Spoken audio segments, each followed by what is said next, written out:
Hello, everybody. Welcome to the Enough to Keep Going podcast. This is episode number 105, and it's going to be a real slobber knocker tonight. Oh, yeah. We've got a lot of stuff to talk about. Some good and some bad, at least on my part, I guess. But before we get to that, and before we get to our picks plays for this past 2 weeks or so, I'm going to introduce to our other two co-hosts, or other hosts, excuse me. We have one, Mr. DBQ Hams. DB, how are you? I'm back. I made it through vacation, and I'm here playing games, exhausted by the amount of releases in July, which is supposed to be a slow time. But no, we've got plenty to talk about, that's for sure. Oh yeah, there's been a lot I didn't even put on there just because we have so much. So, but we also have Mr. Agasicles, Stamos Agasicles. How are you? How was your weekend? And we can't. I'm dehydrated and a bit tired, so Oh, it is what it is. all right. Well, Yeah. we'll try to keep you awake. We can't hydrate you though, but I'll let you take care of that. All right.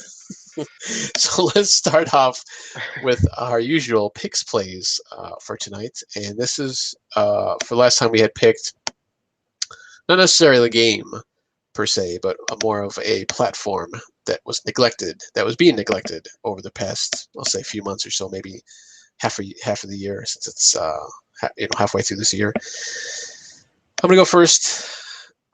So my console of choice was the Xbox because I had played, I guess, kind of off and on for the last couple months, but before that, it had been like maybe 2 or 2.5 months that I hadn't even touched it. So it's been pretty neglected.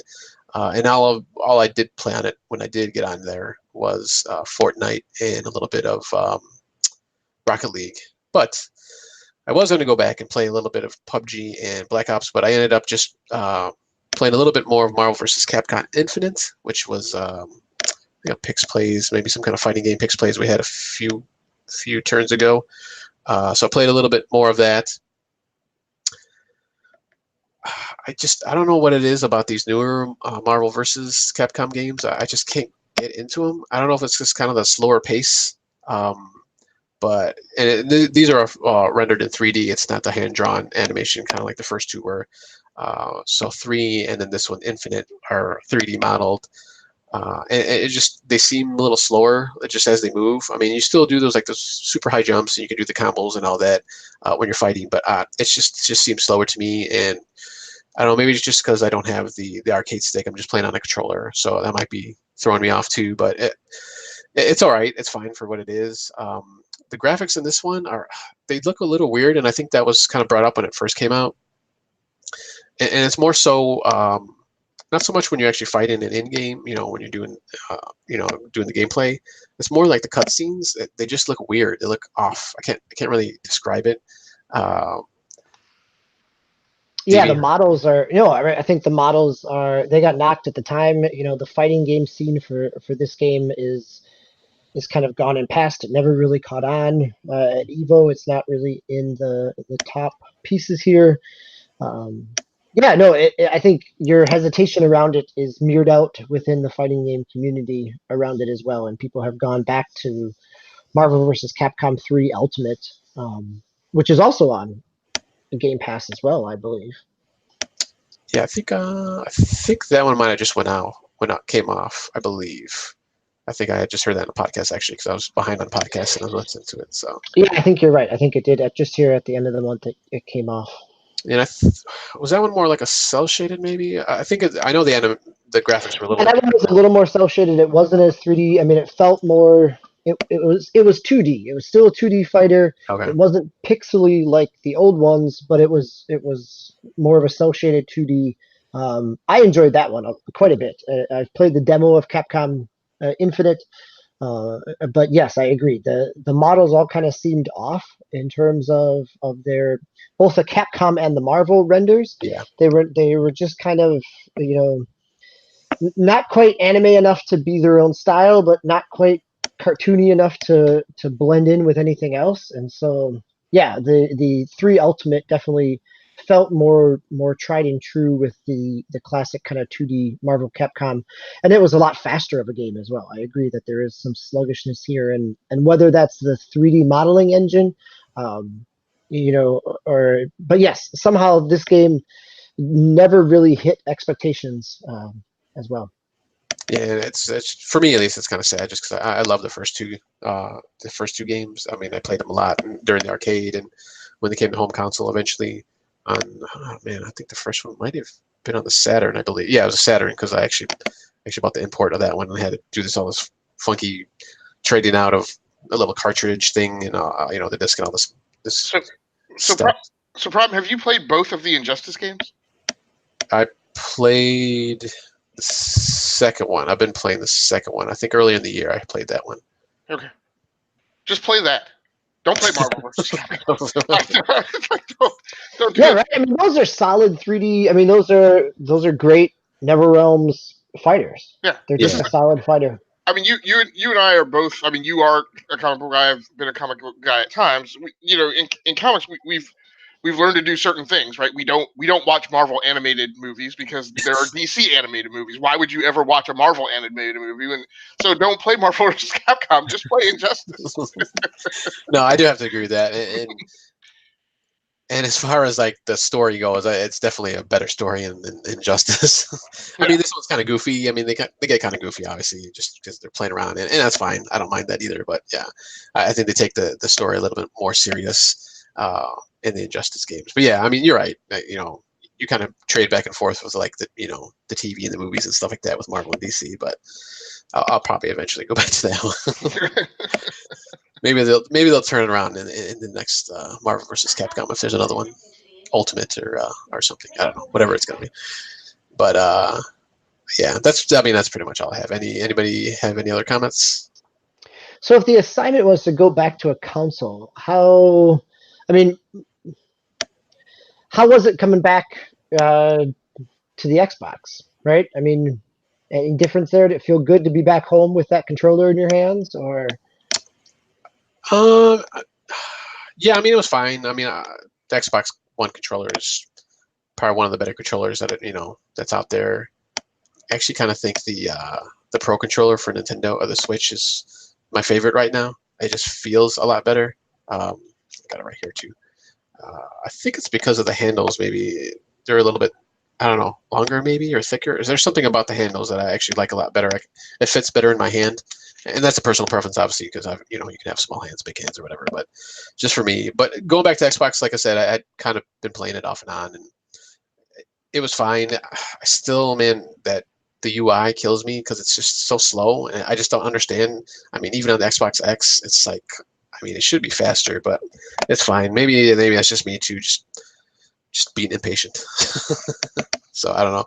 No, it's still pretty slow, right? I mean, jumping as someone who jumps back and forth between PlayStation and Xbox, it is the snappiness of it. While it's gotten better, it's still the lagginess of it. I have to accept as I navigate. Yeah. I mean, I like the look of it. It looks fine. Like, I know people have problems with the way it's laid out, and I've never had a problem with that. I've always liked the look of the Xbox One's UI, and I don't think it's really changed all that much, really. I mean, they've added and kind of shuffled around the little top title bars, but I mean, that's about it. And they've added some more kind of vertical pieces you can get into. Yeah, it's just it's a very weighty UI. They have a lot of video and motion and stuff going on. There's a lot of stuff that auto plays, and I think that definitely bogs it down. I don't know that it's really, because Swiss asked, I think he asked me earlier, maybe this week, about whether or not I'd seen sluggishness in the PlayStation UI given some of the recent updates, and yeah, my cross media bar has been like unusually sticky on my OG PlayStation 4. So, I mean, yes, the Xbox UI is slow, but there's a lot of chrome and bling going on in that UI, and I can kind of understand that. I don't like Sony has no excuse why that plain as stinking concrete, cross media bar UI is slow and sluggish. But So yeah, I don't know. It goes all around. I guess Nintendo wins the the UI wars right now with Yeah, the most Spartan UI that does pretty much absolutely nothing. super simple. Yeah, until you dive into the stinking news story and just get into news that scrolls forever, which seems pretty useless. But Yeah. All right. Well, why don't you stay on the mic actually? And speaking of PlayStation 4, you've been playing a little bit of. Destiny 2 on PlayStation 4. Now, my problem is that I've been playing across this break. I've played Destiny 2 like in 3 different segments. I think I went PC, PlayStation 4, and then back to PC. So a lot of these Destiny 2 stories may very well run together. Um, yeah, I went back to PlayStation 4 because for some reason both my OG and my PlayStation 4 Pro had just been sitting neglected, gathering quite a lot of dust. I guess because I've been playing some more recently I've been playing some new releases on Xbox One. Um, sorry, excuse me for a second. Excuse me. So yeah, so I went back and updated everything and changed my UI background colors and what swirly doopty doops were kind of animated in the background. Um, and had a fine enough time playing Destiny 2 on PlayStation 4. It's not platform specific, but just to talk about Destiny 2, what I'm kind of ooh man, yeah, I just realized something about the timing. Um, I guess what I'm walking up to is Shadowkeep dropping, and the impending need to potentially, if you so choose, collapse certain platforms into kind of a single account or single set of characters, and deciding which ones I'm going to collapse. My PC based characters are the ones that are the furthest along, and it would make sense to have them be the one account that rules them all. But of course, my PlayStation account is where my actual OG Titan is that I completed the original Destiny 2 campaign on, and then actually ported into Destiny 2 and played through that campaign. So I have some emotional attachment to that character. Um, but then again, all of this may be resolved by I may just my notion of cross save I may only apply to the PC and Stadia, and I may just leave the PlayStation accounts and the Xbox accounts on their own without worrying about cross save.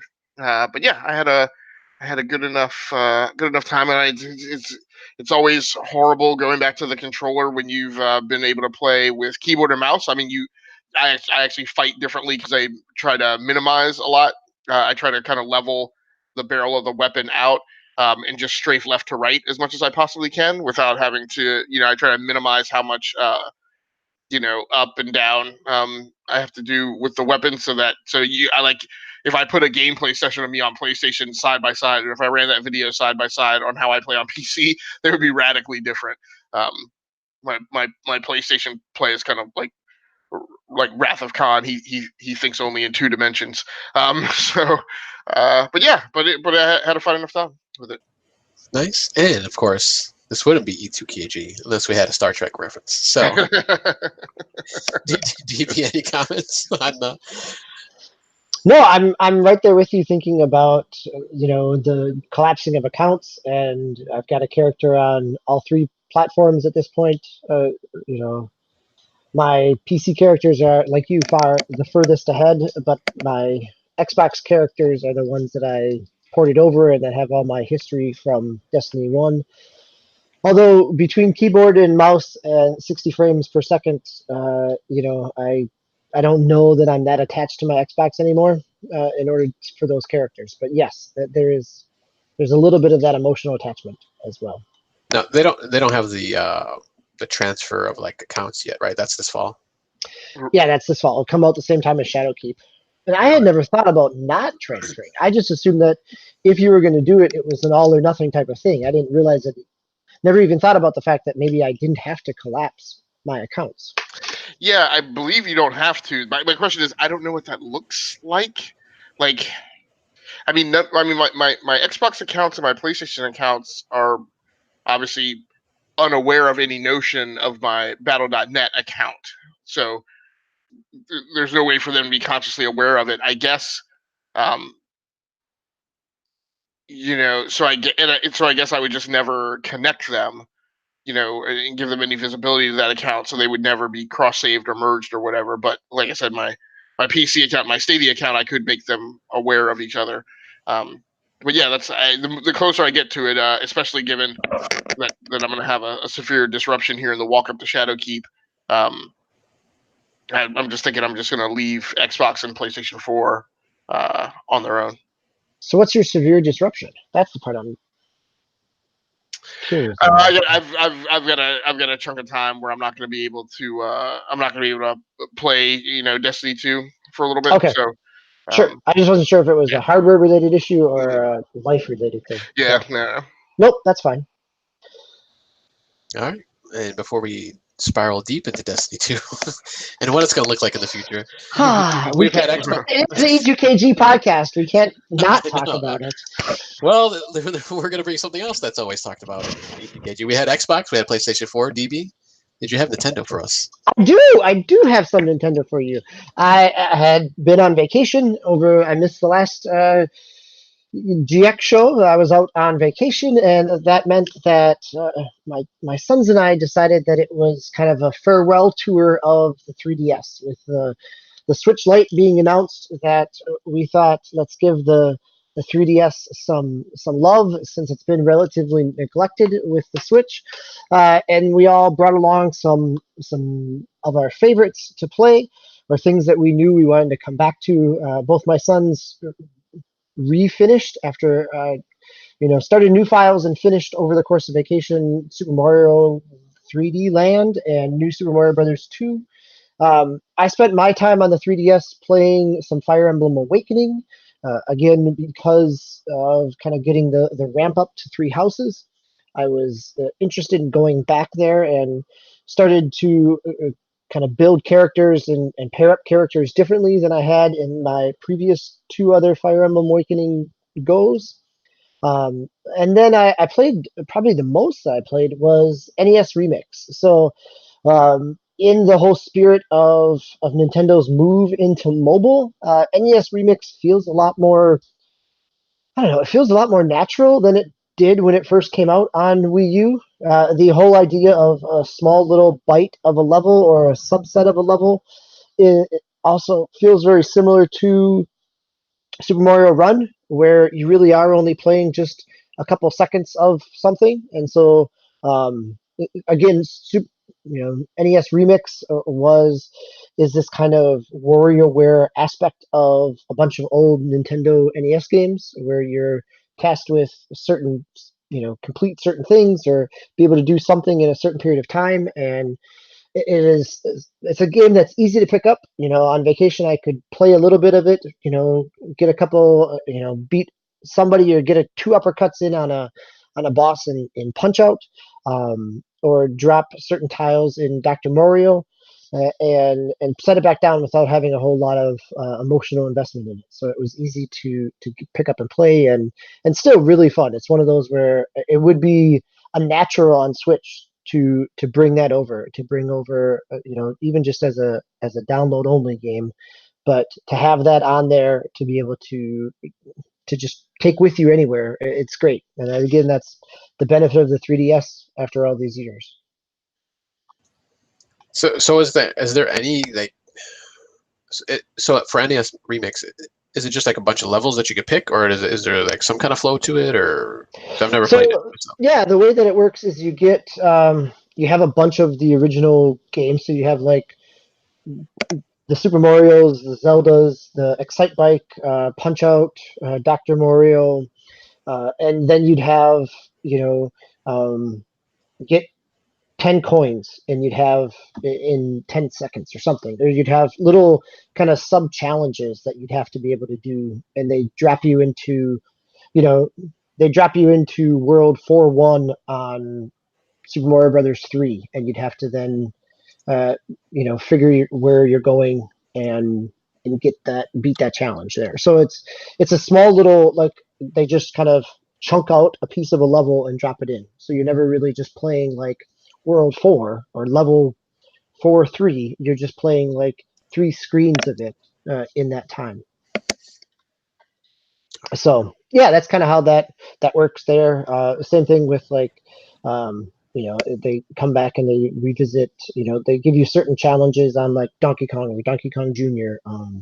Excitebite's usually pretty fun because they'll throw in, a certain time that you have to beat or make 3 jumps in a certain period of time, things like that.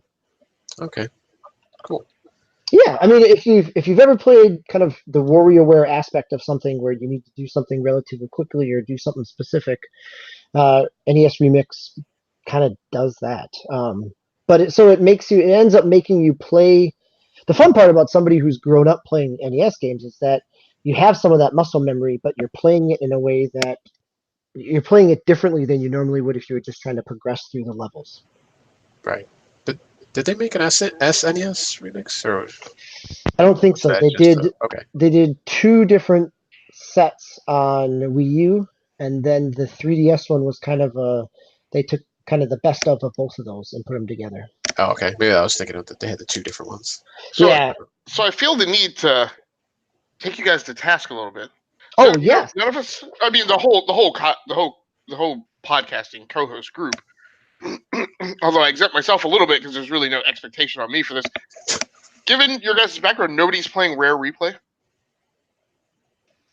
As someone who bought Rare Replay on opening weekend, yeah, no, I'm again, to me the assignment was, excuse me, teacher, but the assignment was to revisit a platform that has not seen as much attention. Yeah, So no. So I'm up above the assignment. I just mean in general because I'm looking at the assignment. Maybe I'm reading ahead a little bit. And also thinking about our recent history, right, since that game has released, and it just struck me that I'm like, nobody's playing Rare Replay. That's just it strikes me as a little bit unusual, particularly for the 3 of you, because I feel like that's an in your wheelhouse kind of game, and I'm sure that you guys played those games when they were originally released. I've downloaded it, I've got it backlogged, but I was just surprised that it didn't. And over the summer, like we've had this talk of like this summertime game rift. So this is just my bridge hashing that I needed to do before we rolled into the general rundown. But no, but I'm going to stay on Rare Replay because I went back and after E3, I did download some of the games on it that I had uninstalled. okay. So at the last backwards compatibility update that Microsoft released at E3, they said that they were putting out an Xbox One X enhanced version of the Banjo games, of Perfect Dark Zero. Some of those, a number of those that they were giving some extra, a graphical pass to. So that has not come out yet, but I think that got me back interested in some of those games that have been sitting kind of just stuck on my hard drive. So yeah, they're definitely there, and I'm curious to see what a graphical pass of an N64 game actually looks like. Right. Seems a little overly like, really? Is that really necessary? Although, again, I've commented before about how like low res stuff looks. I mean, once you make the bump to 4K, low res stuff looks that much worse. So, so yeah, so maybe that's why you almost need like a little layer of extra chrome on top of like if something has been modernized to 1080p, but it's still just like big blocky 1080p, then I don't know, maybe it makes sense. You mentioned, I mean, PDZ, Panzer Dragoon Zero, Perfect Dark Zero, or what I call PDZ. That's one of the things that I do want to go back and replay because when I initially got my Xbox 360, I was moving out of an apartment. I pulled the trigger and ordered the 360, which I had to order through some like sketch storefront on Amazon because it was wildly out of stock and you could only buy it in bundles and blah blah blah. And I finally found something that I felt was cost effective. It got delivered, but all my stuff was boxed up, so I didn't even get a chance to like test it. I was getting on the road. I was like, man, this is probably like an Xbox 360 like enclosure with like a bunch of rocks inside of it. So I got over to my apartment. My shipment of stuff was delayed. I like ran, so I was there for the weekend with no property. I ran out to Circuit City and bought like a 20-inch like Polaroid TV LCD 720p just so I could get my in like a wooden stool because I had like a high rise like bar counter and I sat it up on that and got the 360 out and plugged it in and thanked Saint Video Game Mercy that that it actually worked. But I had a bundle of like I think I had to buy it with like a bundle of like 5 games. So I had like Project Gotham Racing, one of the NBA 2K titles that was a launch title, Cameo, which I think is in part of Rare Replay. Yep. Yeah, it's yeah. getting an Xbox X Pass as well. Yep. Something I can't remember. I had some shooty thing, but I had PDZ was one of those games, and so I played it. I played it more than I normally would, and again that wasn't. I didn't have any history with that through the previous Perfect Dark games, but yeah, I do want to go back and revisit it for that reason. Yeah, I had bought it too. I think last year maybe, and actually I did Jet Force Gemini for one of the pickz plays earlier this year when we had Swiss and his wife on. So I played a little bit, but I haven't. I think I only played like a handful of games. I hadn't even gone through all the games yet. So eventually, it's a bit overwhelming. Like yeah. Like how is it? Like 12 or 13 games? It's something ridiculous. Yeah. There's a lot of games out there. Some heavy hitters too, not just like you're gonna beat it in one sitting. So, or at least I couldn't. But let's move on to our rundown here because we got a lot to talk about. DB, you have something that you played on the PC and Xbox One. That's right. It's Madden time. Oh yeah. So ready yeah. for some football? Are you ready?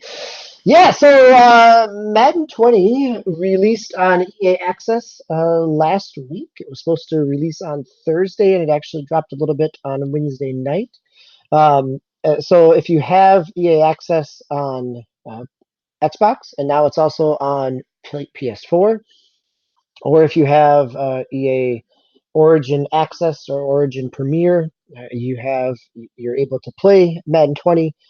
And then I believe this week on Friday the normal game drops, but if you pre-purchased the deluxe bundle, you got it sometime between the early access and the official full release. So like many EA release calendars, this one's a little confusing, but this one also caused me to drop down the $100 for EA Origin Premier. So this is the Vault streaming, not streaming, the Vault service for PC for Origin, and with that you get you get the deluxe editions of all their PC releases. So I get access to the $100 edition of Madden with lots of extra Ultimate Team goodies, and I'll get FIFA as well. I'll also get the deluxe edition of Star Wars, and really Madden and Star Wars kind of made it worthwhile for me. But also knowing that there's a Plants vs. Zombies game coming out, and as the EA earnings call just talked about today, that they're still anticipating some type of Need for Speed release as well, although we've never seen anything of it. Probably a mobile game. No, it sounds like it's supposed to be a console release. A console game? Okay. So what we don't know is if it'll be a full price game or if it'll be some type of, and that's what I'm really curious about the new Garden Warfare game is if they, because we haven't seen anything about it, if they're doing some type of $20 title or free to play kind of Apex Legend type of stealth drop of it. But I'll be very curious. There's been information out there that some people have had invites to the alpha. Polygon had an article about that, so I'll be curious to see if anything, if we learn more about that as well. So yes, I've been playing Madden, but I've been playing it more on my Xbox because opening night on PC was a little rough. Like many opening PC launches, it has since patched a couple times for me, but even tonight after its third patch or second patch, that I'm still getting, the frames are running better in terms of the gameplay. I'm not getting as many hiccups on the gameplay side, but my audio is still stuttering like crazy. So there's a number of discussions out there in Reddit where this was pretty prevalent within the first day or two before the first patch. It seemed like there were couple of setting options that were available that seemed to work for people. I'm only running this on a 1050 Ti, so Madden 19 ran utterly smooth for me. So I'm curious to see if this is something that's going to get patched out in terms of performance. Some of the audio issues that I'm having are also being had by people who are claiming on Reddit that they're also running they're running a 1070. So it's not necessarily the graphics card that seems to be the factor here. So we'll see what happens. It's certainly playable, and I'm not playing Madden for the commentary anyways, so that's okay. But I am playing it on both. So on PC, because I've got all the Ultimate Team goodies, I played some more Ultimate Team there than I have on Xbox. This year, Ultimate Team is kind of the card collecting, opening packs, running a lot of kind of, NES remix aspects of football, right? That you've got to get 50 yards passing in 3 plays, or stop a first down, and you've got to do it in this series of downs. So you get little individual challenges that you're jumping into the middle of a scenario, of a situation, and trying to accomplish whatever the goal is of that. So it works very well for kind of little bite-sized football pieces. And this year, the Ultimate Team won. Running Ultimate Team and all of Madden's menus, and you choose a game, and then it loads to another screen that tells you what the settings are, and then you hit play, and then it loads up, and then you still go in. Running that on an SSD is great. Even on Xbox One X, I'm still. Last year, I definitely used all my 10 hours in the EA Access, but I also spent a lot of time in loading screens. And so not having loading screens moves things along pretty quickly. The other nice thing that the MUT does this year, the Madden Ultimate Team, is that rather than when you finish a challenge, rather than taking you to the end game menu, which then you have to say exit, which takes you back to the selection screen about what your next challenge is.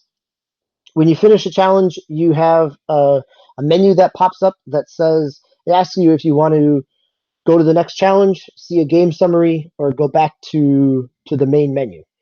So you can start clicking along and going through challenges a whole lot faster because you're just kind of stringing them together, which it brings the flow of the game into a whole new level of, it's actually enjoyable to play. I don't feel like I'm playing for a minute because I made those 3 passes, and now I have to sit for 2 minutes of menus before I can go play for another 2 minutes. And so this keeps me in the flow of the game, and it's a small UI change, but it makes a big difference in terms of keeping a player engaged in the gameplay. So Ultimate Team on PC has been great. Ultimate Team has done some good things this year. The other mode that I have played on Xbox is the Face of the Franchise. So this is their new story mode. Last 2 years they had Long Shot, which was kind of, it was a story mode the first year, but most of the actual act of playing was more quick time events or other things. It wasn't actually playing football. So this year, the Face of the Franchise, you start off as you're in college, you're in the college championship playoffs, and you're a quarterback getting a fresh start, and if you win your first game, you get to the championship. If you win regardless of how you do in the championship, then you get a chance to go to the combine. And based on all those different performances of the combine and the 2 games in college, that impacts your draft position. It impacts it seems like, looking online, it seems like most people are getting drafted onto the Broncos, the Bengals, the Dolphins, the Raiders. Those seems to be the ones that people are talking about. So you're not getting drafted onto teams that have a premier quarterback. You're getting drafted onto places where they would realistically draft somebody. And then how you perform, you get in the combine, you get like 24 passes, and you have to hit people in certain hot zones and different routes. And I think I went 20 of 24, which was pretty good. And I got drafted toward the end of the first round. I listened to some podcasts. I've heard people who have performed in the teens during the combine and have gotten drafted down into the second round or into the fourth round, depending on how they did. So, so there's that. I mean, there's that piece, which was actually pretty engaging in terms of, the story's really kind of cheesy, but it functions well as a way to bring somebody into the act of playing football, and gives you a little bit of training, and then you start, that's your player. So you go through the preseason. Each week you're doing training, which can build up your XP. You're gaining XP a little faster, so your stats increase a little more than normally if you're just playing a regular franchise. And the other piece of the new Madden is related to some of the superstar abilities, where you get like, the ability. I think my quarterback had the ability to get in the zone to see blitzes or to throw passes within the numbers that couldn't be intercepted. So there's some things there that allow a little bit more of an arcadey feel to it as well. So overall, certainly to me, it plays better than Madden 19. The running game is a lot smoother. The momentum in terms of runner momentum is a lot better, and it also plays better than 18 in terms of it doesn't feel quite as it's pretty easy to cause a fumble in 18 in terms of big hits. So it feels like the end of a generation, and that they've kind of found a sweet spot for gameplay. Okay, so that was going to be my question. Is this more of a just kind of iterative kind of version this time around, or because sometimes you'll see those big leaps where it's like, oh, hey, they like revamp something, or they add like a totally different mode in or something like that. Do you feel this is more just kind of okay, they've kind of fixed everything that maybe was wrong from the last one, and they kind of just maybe prettied it up a little bit more? Yeah, I don't think that graphics wise it doesn't look a whole lot different than it looks a little different than last year. But they've been running the same engine for 18, 19, and 20. 17 to 18 was kind of the big graphical jump when they went to Frostbite. But so really, they've had a couple years to really tweak that and understand Frostbite enough to get a good feel to it all. So this is very much iterative. The bigger changes is some of the superstar abilities. It also seems like everybody's ratings are a little lower, so that the ratings difference makes more of a difference in terms of not your superstar and your 72 support player don't necessarily play the same, so that it actually tries to make a little bit difference, similar to a big name player versus your kind of rostered bench. Yeah, I think I had a story about that on last week. So I don't think it made it into the final show, but about one of the players being kind of upset that he didn't get a higher rating. So, but yeah, so I've rambled on about the annual football time, but this is probably the most I'll talk about it this season. But again, it's something that I stuck with a lot last season, and I will probably continue to do it, especially now that I feel like I'm paying for it. I'll continue to come back to it. Okay, yeah, that was my next question. If you're gonna keep going. Yeah, it feels real smooth. I wish that I still have to play with my settings on PC, but it's running better every patch. So.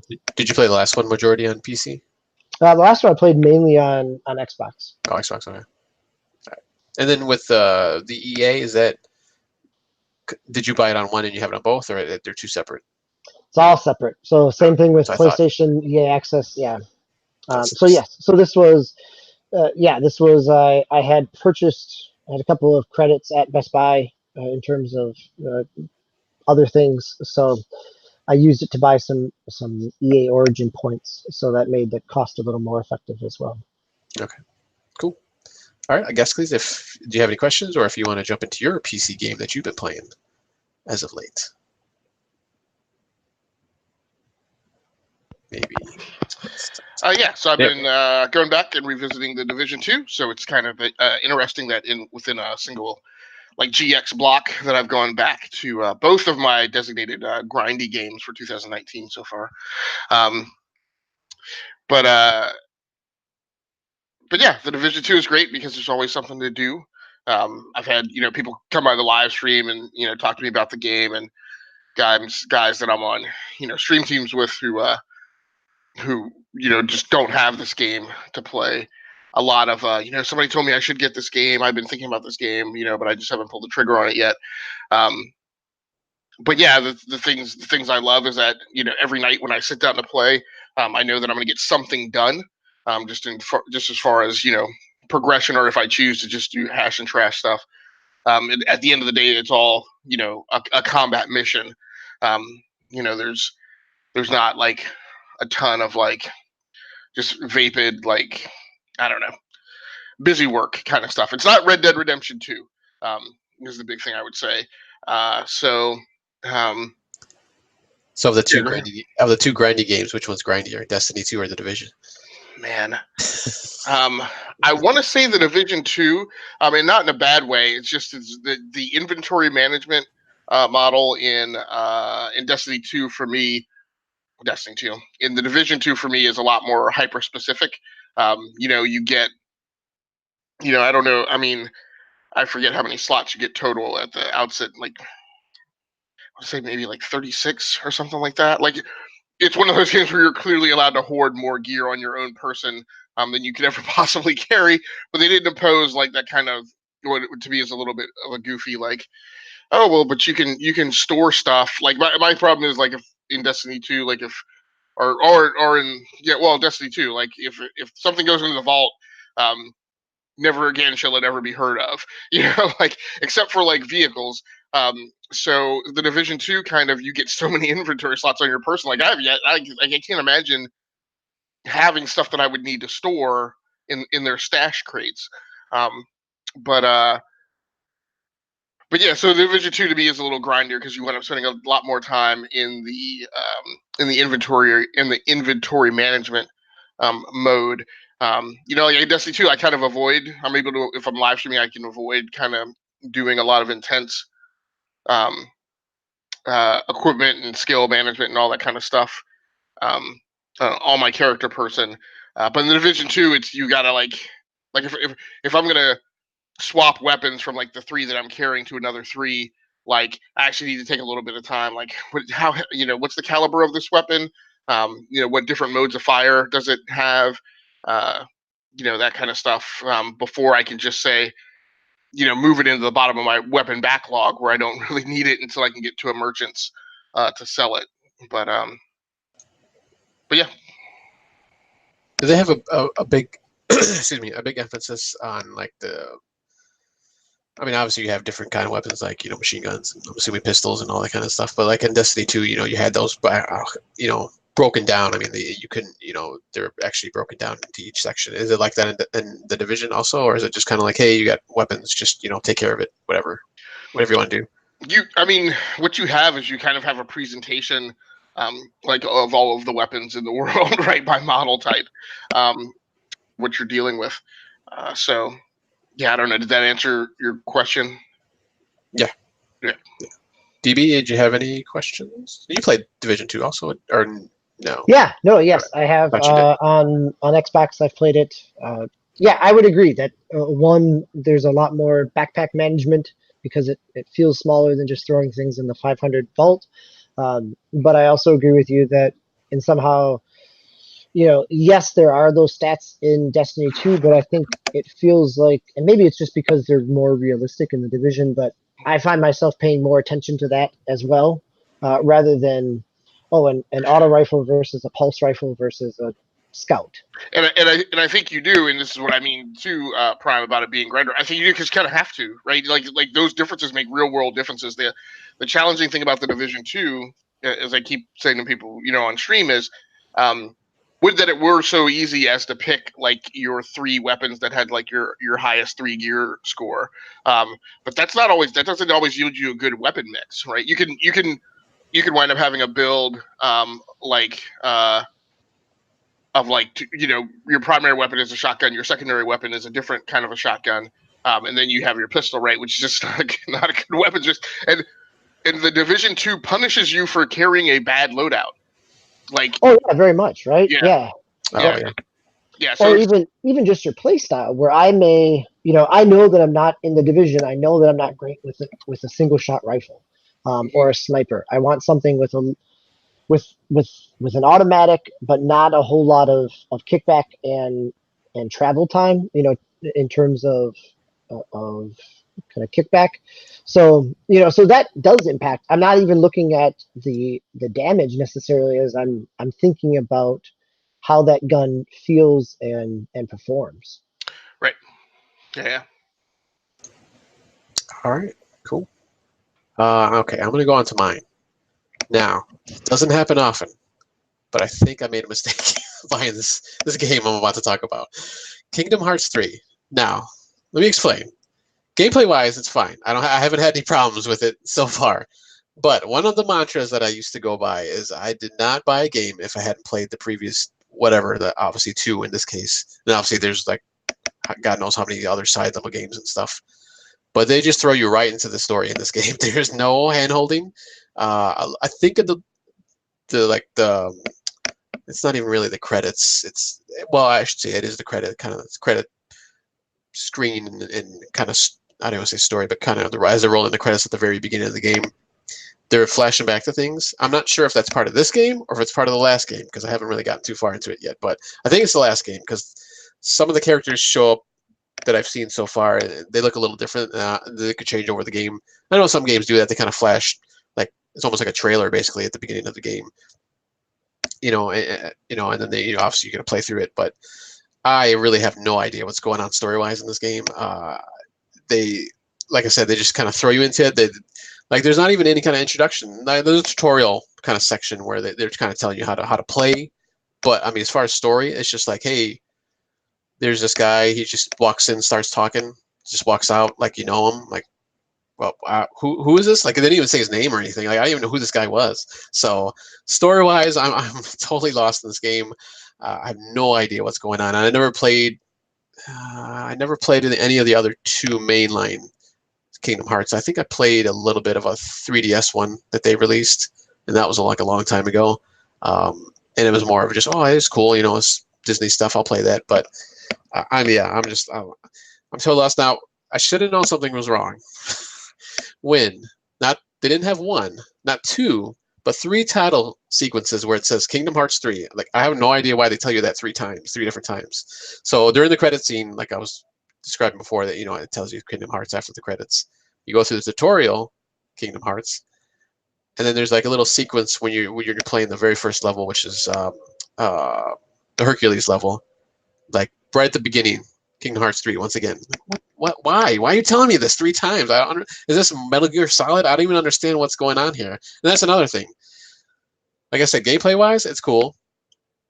It's fairly simple so far that I've seen. I mean, you only have 1 attack button, and then there's like a dodge button, and there's I have a few problems with the UI and just the way you do is like magic and regular attacks. You use the D-pad to switch to your magic, and then you just use the regular action button to do the magic. So you kind of like switching back and forth, and that's a little weird. I wish that was maybe put on like the triggers, because you don't really, as far as I can tell right now, you don't use the triggers for anything. The shoulder buttons you use for, at least the one of them you do for locking onto enemies. That's fine.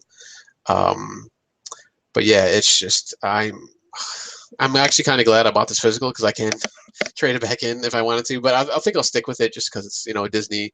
And actually, my son wanted to play it too, and he doesn't really care about going in sequence on things, so which does drive me nuts, because when he's watching cartoons, he'll just like jump all over the place to different episodes. So, but anyways, I think I'm going to stick with it for now.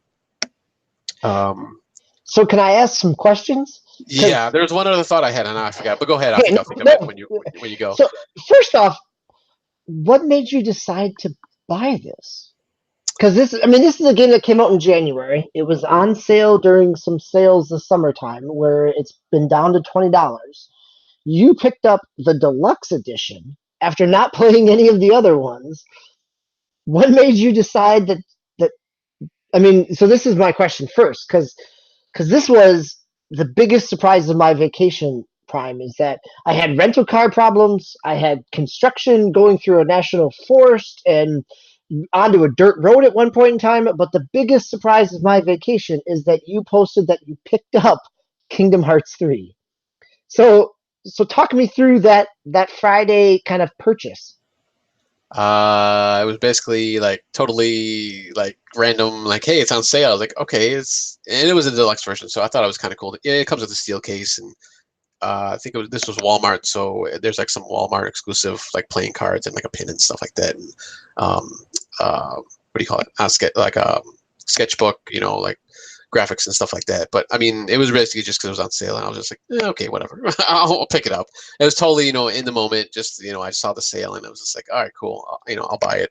I mean, I was interested in it. I was actually thinking of buying it at some point, but I was, and I probably should have went back and researched this, but I thought there might have been, like some kind of like, hey, here's a rundown of what happened in the last two games, or even just the last game at least, because it almost seems like it's like starting right from that last game, as far as I can tell. Who knows? Maybe I'll go back, and obviously there's no the remastered version's not on the Xbox or Switch or anything like that, so I couldn't even do that. I'd have to buy a PlayStation, or I don't know if they're on PC or not. I don't know if they ever came out on PC. No, it's only PlayStation. Yeah. Yeah. So yeah, it was just a spur of the moment thing, and I don't. I'll probably stick with it just for now, just so I can play it. And I kind of want to go through the different Disney, Pixar, Disney Sure. worlds. So I think it'd be. Well, I think like what you said too with your son, where if it is kind of button mashy combat a little bit, or if he can play through it and kind of enjoy the Pixar worlds and the other pieces, there is value to that, right? It's a well-made game. It Yeah. just is a little dense to dive into as well. Yeah, yeah. Gameplay is fine. And like you said, like I said, it's one action button. There's some they give you a tutorial on some things, but I don't know if it's just the way it's worded, or maybe I'm just not reading it correctly. But I had some problems with some of the moves you can do.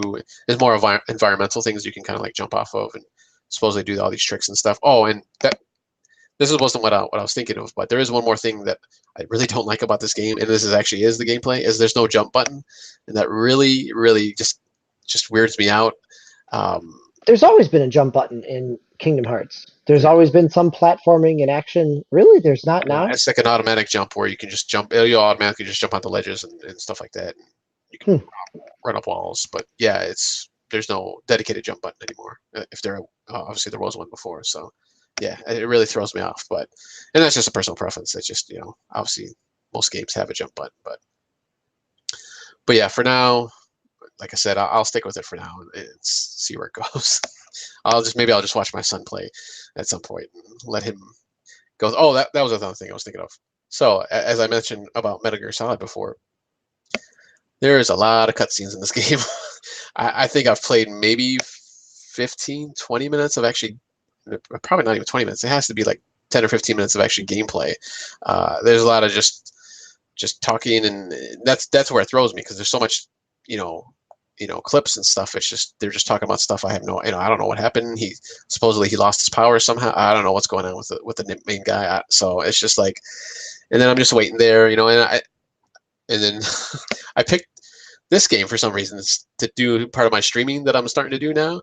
And I'm just sitting there like for 5-10 minutes, just watching it. Basically, I'm watching it like a movie, which is fine, I suppose. But when you don't know what's going on, it kind of gets annoying at one point. So I just wish it was a little more action. Maybe as it gets into it, there'll be a lot more action. So I'll keep going with it. And like I said, since I picked this with my streaming that I'm doing now, I want to kind of keep with that. So we'll see where it all draws out. But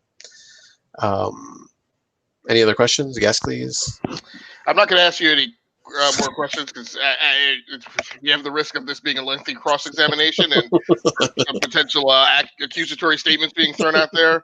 I don't want to be held accountable for badgering the witness. So this from the man who bought the collection on PlayStation 4, only to realize that he didn't like. But I deliberately said that was a science experiment. Yes, that is true. Yes, you were upfront about that. Yeah, I made an effort to put my head in that sweater, and it did not fit. So, I still find Prime did not say that this was a science experiment for him, and I was the same way as you were, DBQ. I like fell out of my seat, going, what's going on? Just because it's not just you, Prime. Like, I think this is another iteration of like a Monster Hunter world. in this third iteration, there is maybe the media can't be held as accountable for Kingdom Hearts 3. In fact, I think there was a lot more media banter about, hey, Kingdom Hearts 3 is really for people who play Kingdom Hearts 1 and 2.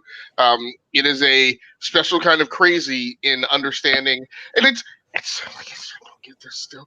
Like, it's a special kind of crazy because it's not Disney lore and it's not it's not Final Fantasy lore. It is its own thing that even stands on an island, even amongst like rabid Disney fans and rabid Final Fantasy fans. It's this strange cultic intermix of weird cultural demographic. Like, bless their hearts for falling in love with the thing and supporting it all the way. But like I see, it's like I crack up because I see hardcore Disney fans like pick this game up and then go play it on stream, and they're like, "What in the world?"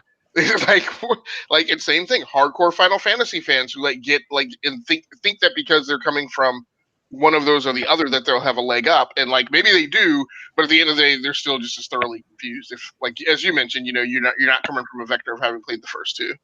Yeah, and the gameplay is, it's not turn-based or Right. you're sitting there and picking your things like Final Fantasy. It's it's just free form, which is nice. I like that. Right. But yeah, you have like Hades from Hercules, and then what's the witch from Sleeping Beauty? Magnificent or Malnificent. Yeah, her, and then you got Pete from Mickey Mouse. They're all just intermingling. They're just cool with each other. Like there's no like, hey, what are you doing in this universe? No, they just know each other. It's like, what's going on? So I don't know. Maybe in the first one they kind of explained that, but like I said, once again, well, think about the craziness, right? And I guess fortunately maybe they haven't done this, and maybe that's been very deliberate. But if they were to do a Kingdom Hearts 4, look at all the things that Disney owns now, right? Like Marvel and Star Wars, and like, man. Maybe Call of Duty if they buy Activision. Well, that's for another time, though. Anyways, Time. Thank you for diving into this so that none of us have to. I'm gonna keep going with the crazy just so I can talk about it and just that's good. Be baffled about why I even bought this game, but that's all right. That's fine. Guess, please. Yeah. You have a PC game that I think everybody is very interested in hearing about. Crazy. Let's go into. Yeah, and we are definitely long on time here, so we go for 10, 15 minutes. It's all right. I will not make it an extra 10 or 15 minutes tonight. I am. I don't know what it is. Like this back corner of the studio is like, and maybe I'm looking for the vent. Maybe because I'm furthest from the vent, it is like hot as all get out back here. And like I said, with me being dehydrated and being up early and on only a couple hours of sleep, I've barely made it this far through the podcast. But yeah, so the tale of the tape is we have been raking through the mud the reputation of Robert Space Industries, Chris Roberts' development company, whatever they're called. I still don't fully. It's like 3 different entities, and I think RSI is kind of made up like for the mythology of Star Citizen, and his actual development company is called something different. But we've been raking them through the mud for probably the better part of 4 years. Just not understanding this whole business model and this crowdsourcing and how this can be allowed to stand. And so as we rolled into 2019, I said, if we're going to continue doing this and take, I mean, we were at the point where, we were directly and deliberately saying this is a scam, and it's actually bordering on being a cult. So like in the textbook definition of what a cult, like we ran through the textbook definition of what a cult is, and started to feel that it was an applicable label to apply to Star Citizen and its demographic.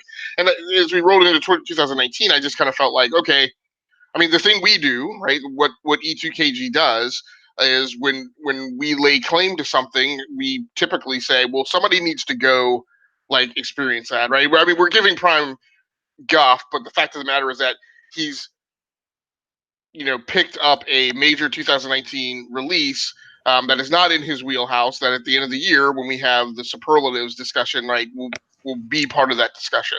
That's going to be its own superlative, I think. I took one for the team. Let's put it that way. It's a special kind of crazy, man. Like it's like, wow. So I felt one of us needed to, choke it down and actually kind of go deep undercover and investigate this game and its associated community. Now we maybe probably didn't pick the best agent because you don't want to send the cop who's already an addict right in undercover, right? So we picked the guy who loves flight sims and space sims to go investigate the space sim. Um, and were it not for being a variety gamer and being into a lot of different genres, it's possible that I could have gone deep undercover and never come back out. And that was almost the case. I asked myself, I was like, what would life look like if I just became like a Star Citizen streamer? And there are those that exist, Um, so there are the closest thing I realized, and it took me a while to realize after having a significant amount of gameplay under my belt and enough emotions kind of that have been brought to the surface. Um, this is very similar to Falcon 4.0. And I realize that now maybe not a lot of people had that experience, but Falcon 4.0 in the early 2000s was a flight simulator by Microprose, who had for years immemorial, right? For those of us who grew up through the 80s and the 90s playing war games on PCs, Microprose was the name in war game simulation.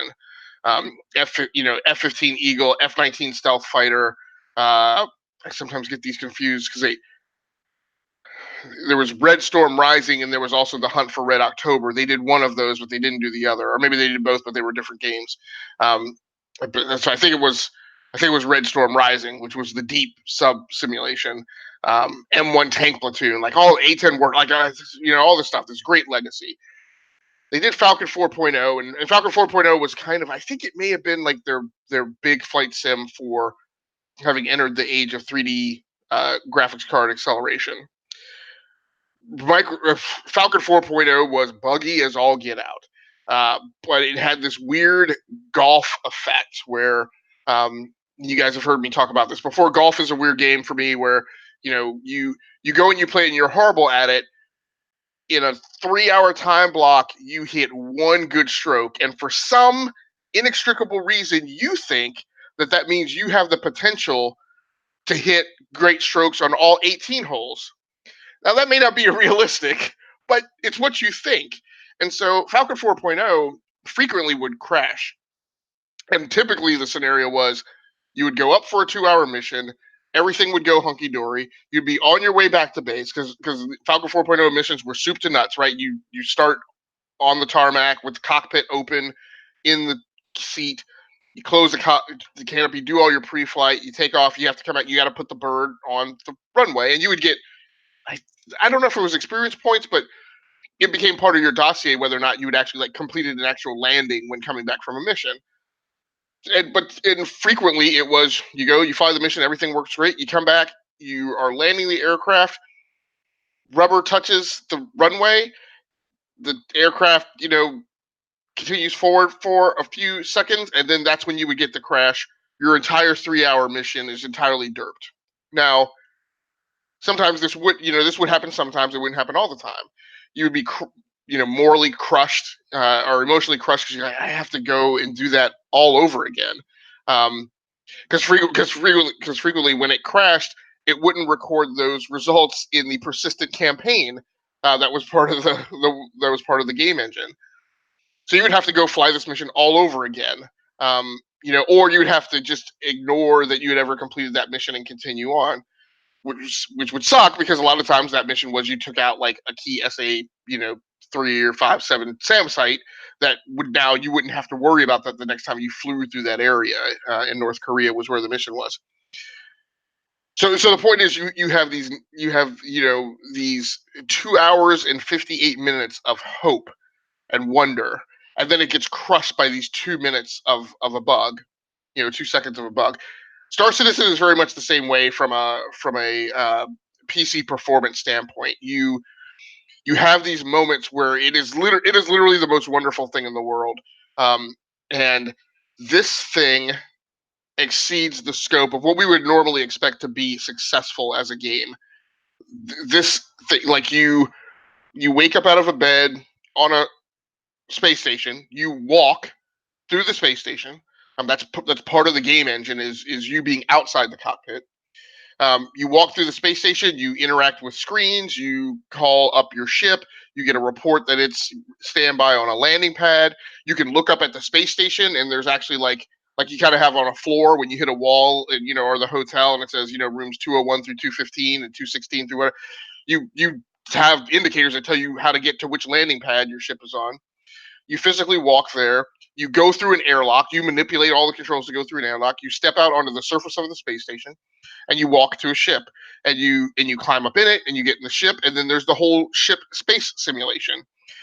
You will fly a mission to a planet. You have to enter orbit, put the spacecraft down on the planet's surface, exit the spacecraft. So now it has these multiple engines in a game. And there are actual on-ground first-person shooter combat missions and combat as part of the engine. There's a first-person shooter multiplayer component arena to the game.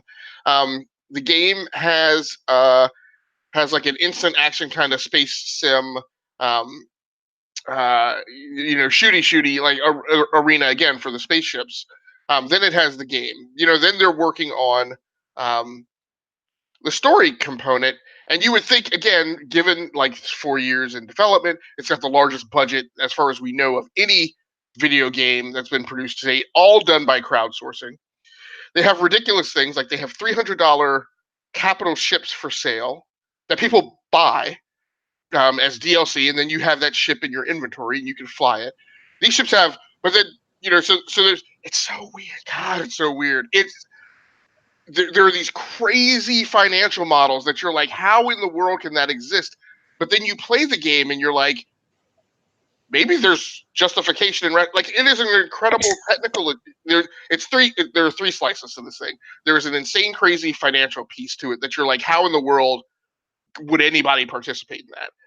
There is this slice of technical wonder where you experience it and you're like, this is like the greatest game ever. It is first-person shooter. It is space sim. If you played Freelancer, this is what it was supposed to be. It is the ultimate culmination of what Freelancer was supposed to be that couldn't technically be done at that time. Also because the game was being published by Microsoft, and Microsoft actually wanted the game to be released, right? Whereas Chris Roberts and his development team, that doesn't seem to be necessarily be their priority. Then there's this third vertical slice of crazy bugs where you kind of bounce back and forth in this rubber band of like, this is unacceptable to, I get it. This game is really complicated, and like I can understand why there would be these bugs. And then, but then, like I said, so you go to the store and you look at this, kills me. The greatest thing, like the most incredulous thing is, so they haven't implemented. So you buy ships. And one of the things you would want to do with your ships is you would want to customize them, right? You would think that would be a thing. And so skins have not been implemented yet. Now, the good thing is that every indication that I've seen is that skins, when implemented, will be, because this is the thing that makes me very cranky, is I think that they will be applicable. There will be a set of skins that will be applicable to any of your ships. Sort of in the way that sort of like shaders in Destiny 2. Because I always get aggravated, like in Forza, when you go and you download a skin, and then they're like, "Well, that skin can only be applied to that car." I'm like, really? That doesn't make like any sense. So, but like they sell skins in the store. Again, I say the skin system has not been implemented yet. They charge people real money, $5, right, to buy skins. I guess somewhere there are Star Citizen players that are just stockpiling these things, right? On the hope in the dream that the skin system will actually be implemented, and that then they'll be able to use all these $5 skins that they've been stockpiling. But I'm like, why wouldn't you just wait and like make those purchasable when the skin system is implemented? Like I don't understand it. Like I said, you have these $300 capital ships that people can buy, and I mean $300 is the upper end. I think there might be one of those, there might be two. There are several like 100, 125, 110 kind of capital ships. And that's real money, right? And that's real money, yep. And you look at that, you go, why would anybody? But then you go, I was talking to a guy who also plays Star Citizen. He was in the chat, and he's like, no, but multiple people can man those ships. So you can marry up at a space station and 3 players can embark on this one vessel. And he's like, yeah, so one person pilots it and operates like the main guns, and then 2 other people can actually man other gun stations.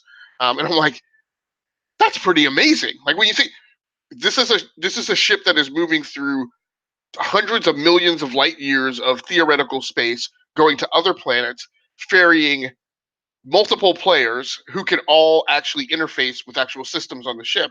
That's a pretty amazing thing. When it's a space sim, right? When it's a Star Trek thing, and it's like, to me, it's not as dynamic. Like, these ships are high maneuverability, high velocity objects. So I don't know. It's just pretty amazing, and it is largely built on the hope and the dream and potential that that's what is being worked on, will eventually be delivered. There's nothing that is like point and click. Like getting into hyperspace is a procedure. It is Swiss and I, you guys hear us often talk a lot about systems and systems of systems and subsystems. Everything is a procedure. Everything is a process. But at the same time, it doesn't feel like Red Dead Redemption to me, right? I'm not shaking a can of beans over a fire in order to just like replace 10 health, right? Because the game gives me a chore of actually making dinner for myself, right? It's not that. But like I said, like, you don't just fast travel to the launch plate, right? You get up, you walk to the flight deck, you call your ship, you walk over to where your ship is, and let me tell you, again, we gave Star Citizen a lot of flack, but I gotta tell, like, that first experience, especially the first time, or even the first time that you do it with like a new ship, that first experience of walking out onto the space deck and walking up to your ship and hitting the button, because again, you don't just like teleport into your seat. You walk up to your ship, there's an access panel, you hit the access panel to lower the ladder, then you climb the ladder and you get into the ship. And then there's pre-flight checks and all that kind of stuff. Again, this is a thing that, like, for sim junkies, right, who have a particular addictive slice, tendon of their personality, these are the things that appeal to those specific type of people. And so yeah, so it's been a pretty, there have been times that there have been frustrating elements of it, certainly, and the most frustrating part of it is the game's it's an alpha. That's their term. It's not mine. I've from a stability standpoint, it's absolutely an alpha. The business half of me then goes, do we really call something an alpha when it's been like in development for 4 years? That's questionable.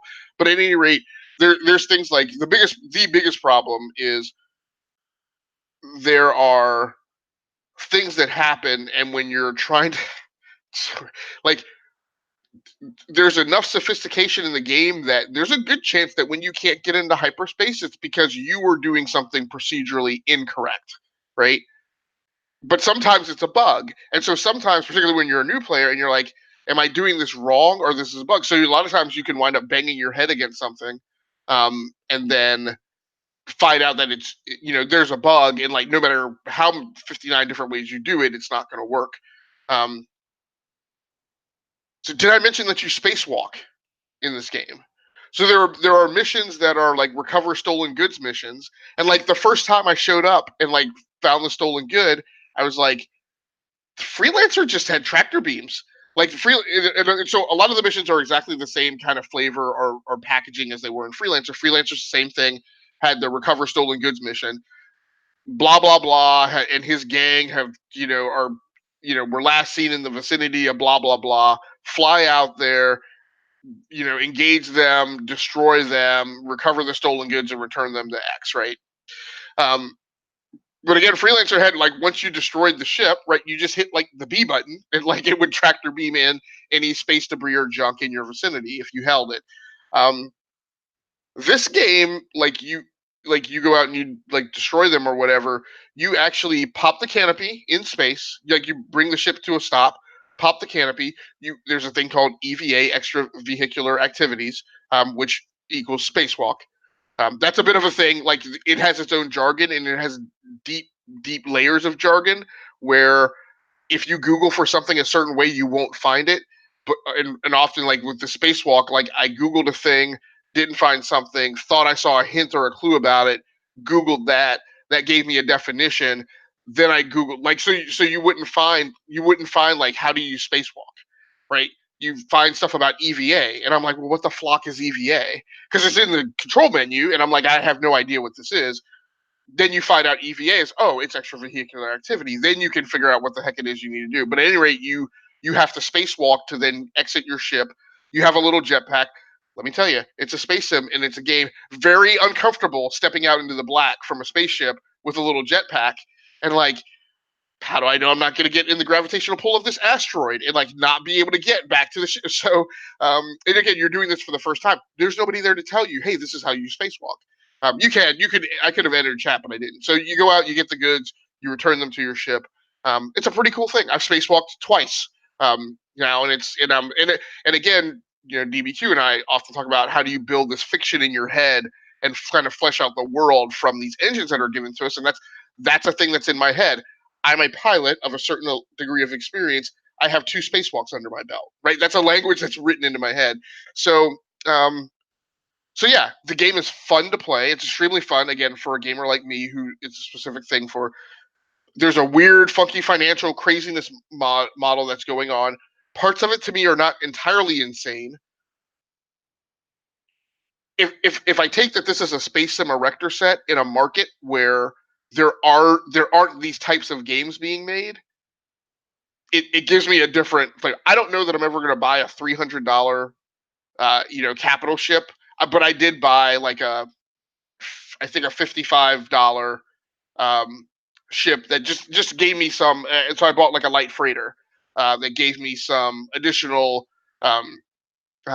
conveniences and quality of life stuff. Like the first ship I had a cockpit, and you had to pop the cockpit and like walk that. Like that was the only way to access the ship. It made picking up cargo, a big cargo missions, like a big pain in the butt.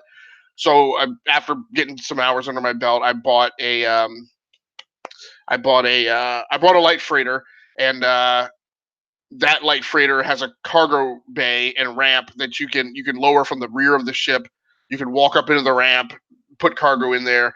The coolest thing about it is you can actually access the canopy from a rear access snap hatch. So it has a bed, so you can actually put the cargo in, walk forward into the sleeping compartment, lay down in the bed, go to sleep, wake up, open the panel, in the forward bulkhead, walk into the canopy. The chair actually, as you enter the thing, actually slides backwards from the control yoke and spins around so you can, get up.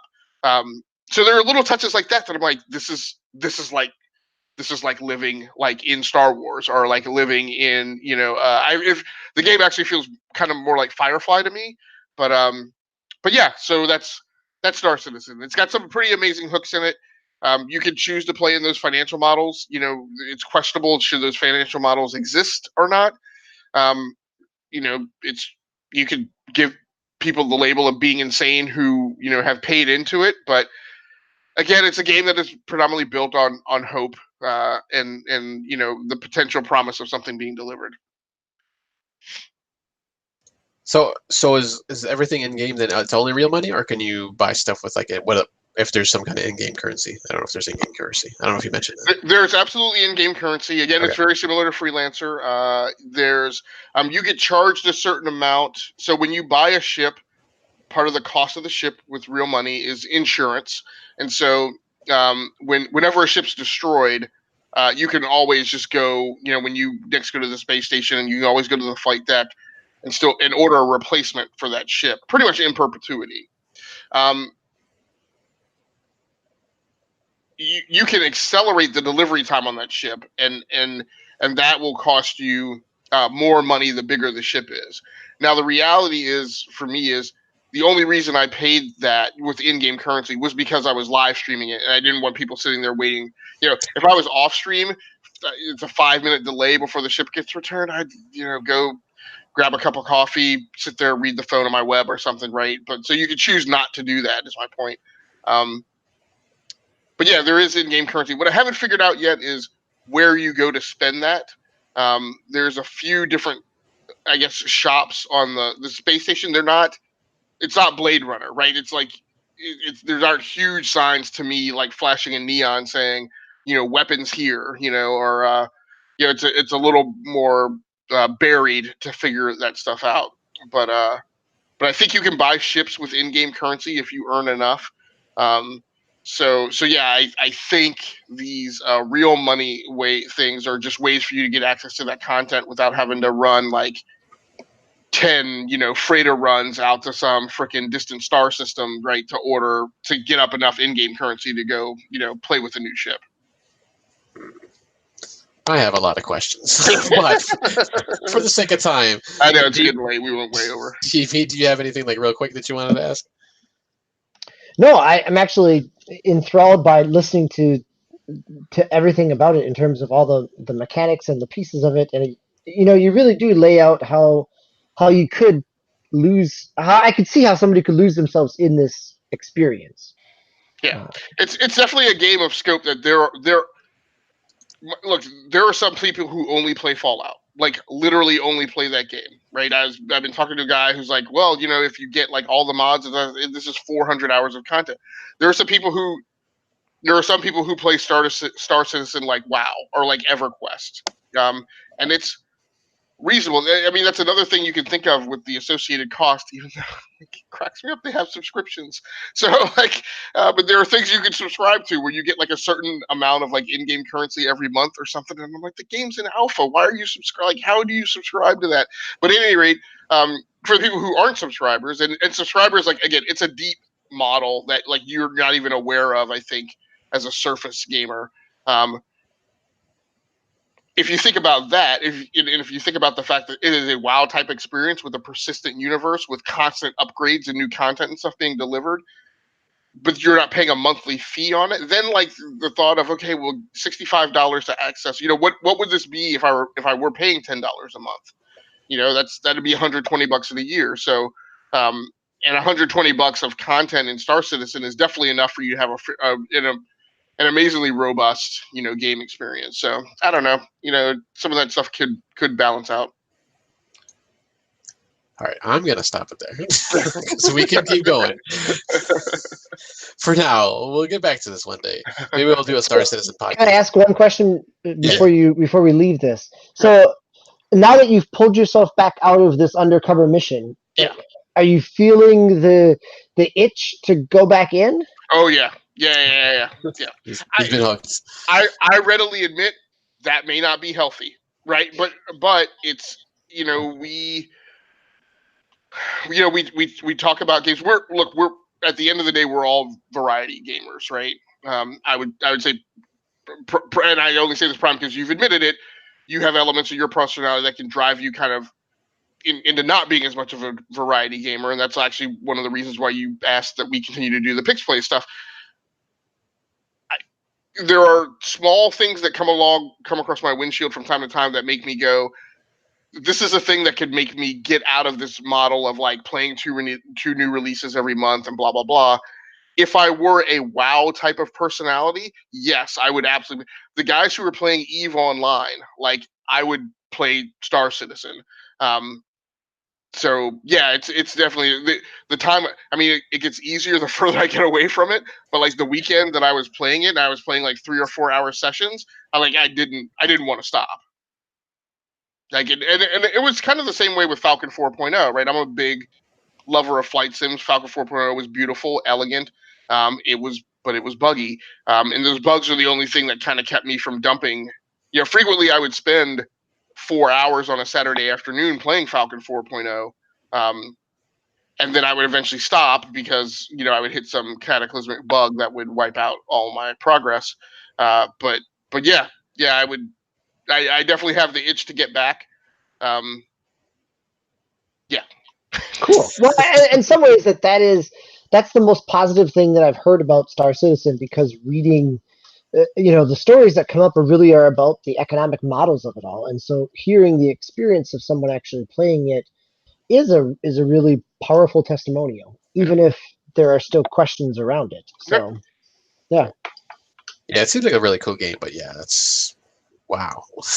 That's the time crunch that I can't afford to do right now. But and obviously I don't have the kind of system that would be able to play that, but it does sound really cool that you definitely just get lost in the world. It's kind of like probably to a lesser extent No Man's Sky, where you can there's a variety of things you can focus on one thing if you wanted to, but there's like a billion other things that you can actually do in the game. So it's really cool. Well, that's an interesting yardstick, right? Because there are things that happen in No Man's Sky that, despite No Man's Sky is a great success story in how they've turned that around, still can't use flight control systems. You can use flight control systems in Star Citizen, right? So there's certain elements. At the end of the day, is No Man's Sky a space sim? I don't know that No Man's Sky is a space sim. Definitely not in the way Star Citizen is. So there's some differences there. So, but Star Citizen is a game that is technically in alpha, still in early access, that does things better than some games that are fully released games do, right? And that's where I get to that, where the community holds on to this notion of promise of what could eventually be delivered. Then what you have to true up is, well, but you also have the risk that might never be delivered. So yeah, that's true. All right, so man, I wish Swiss was on here tonight. It really would be a slobber knocker, I think. Anyway, let's move on to real quick to the pickz plays for next time. We did Kingdom Hearts. I did Kingdom Hearts. You did Star Citizen. So we're talking RPGs, deep RPGs. We're gonna go close out our summer here with going back into our RPG. Well, I guess not necessarily. Backlog, but I guess it could be if some of us don't play a lot. DB, real quick, what are you going to play for the RPG time for pickz plays? I think I'm probably going to go with Dragon Quest Builders 2. So I've played a little bit of that, but I need to dive a little bit further into it. All right, cool. I'm going to go with the first Dragon Quest Builders. Since I haven't finished that, I still have it, and I'm still stuck on the first. No, I shouldn't say stuck. I'm still on the first island or first level that you play. So I have a lot. I'm assuming I have a lot to go still. So that's going to be my pick. And I guess, please. I'm also going to be playing Fire Emblem Three Houses. It should have been delivered to my office today, but I wasn't down there today. But yeah, that's my plan. Looking forward to that. Looking very forward to it. Did you play previous ones? It was interesting. DBQ mentioned during his rundown that he was playing Fire Emblem. The subtitle's slipping. Awakening, the first 3DS one. Yeah. So that was actually, and you guys, if you guys remember, because you were the guys who kind of helped me through that. Fire Emblem Awakening on the 3DS was my first exposure to the franchise, and I pretty much immediately fell in love with it. I love this is why I kind of shot back at you last week about the turn-based thing. I love turn-based strategy games and these kind of squad-based kind of things. One of the things new releases I played this year was a game called Fell Seal Arbiter's Mark, which is again kind of in that turn-based RPG tactical fantasy style. But yeah, so I'm looking forward to experiencing some more of that in this version of Three Houses. I know of Fire Emblem. I know it's got some other stuff along with it, but I'll take a look at those and see if they appeal to me along the way. But at a minimum, I'm just looking back to getting to that kind of squad-based tactical work. Swiss picked that up as well, right? He picked up Three Houses. I think he was going to. Yeah, he said he was going to. Yeah, he definitely did. Yeah. Okay. Yeah. So, yeah, that'll probably be his pick. I was early on when they first announced this. I did want to pick it up, but I have too much now, especially with Kingdom Hearts now. I gotta wrap my brain around that somehow. So and I'm playing Marvel Ultimate Alliance, which actually we didn't get to this episode, but maybe next time. I did want to talk about that, but I think that'll close it out right now. We are about almost 20 minutes over. So you didn't do 15 minutes. You did 20 minutes. Sorry. No, sorry. That's cool. No, but it was interesting hearing the Star Citizen talk. So, and we'll have more questions in the future. Any last words, gentlemen, before we get going here? I don't have anything now. No. DB, if not, please join us next week. We will do our deep dive episode where we go through the news and maybe pick a theme for what we're going to talk about that episode. That'll be 106. So, for Mr. DBQ Hams, I guess Clee Stamos, I am Osiris Prime. Thanks for watching, and if you have any comments or anything, leave them in the comments section or give us an email or so. And we will see you next time. Thanks, everybody.